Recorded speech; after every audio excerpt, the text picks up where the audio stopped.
Week-end à La Rochelle, déception à la présidentielle ou bien défiance envers la politique. Les abstentionnistes rencontrés à Langeais sont rares, laconiques et refusent la caméra. Pourtant, ici, l'abstention a été de 48%, un chiffre identique à la moyenne tourangelle. Une seule personne a bien voulu nous expliquer son choix. Je voulais voir un peu qu'est-ce qu'il en résulte des législatives, quoi, voilà.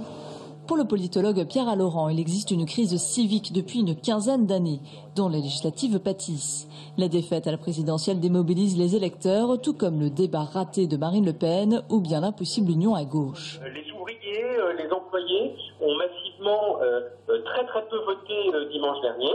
Et puis également, il y a un légitimisme très fort de l'électorat qui considère, quelles que soient ses idées par ailleurs, qu'on vient d'élire un nouveau président jeune et qu'il faut lui donner sa chance d'essayer ses solutions pour sortir la France de la crise.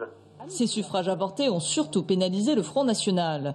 De 19% au premier tour de la présidentielle, le parti de Marine Le Pen dégringole de 10 points dans les urnes. Un revers que Véronique Péan refuse d'imputer à sa championne. Les Français en ont ras-le-bol de cette séquence électorale qui n'en finit pas. Et le Front, les candidats du Front subissent, comme les autres, les effets dévastateurs de la macronite aiguë. Même déception pour les Républicains et la France Insoumise qui enregistrent tous deux une baisse de 7% en l'espace d'un mois. Cette démobilisation a coûté plusieurs qualifications au second tour des législatives.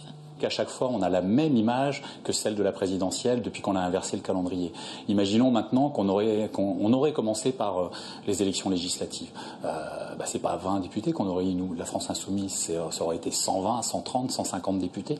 Donc vous voyez, ça fonctionne bien en fait, cette inversion du calendrier. Ça renforce à chaque fois le pouvoir présidentiel. Crise de la représentativité, légitimisme ou lassitude des électeurs, il est fort probable que l'abstention batte un nouveau record dimanche prochain.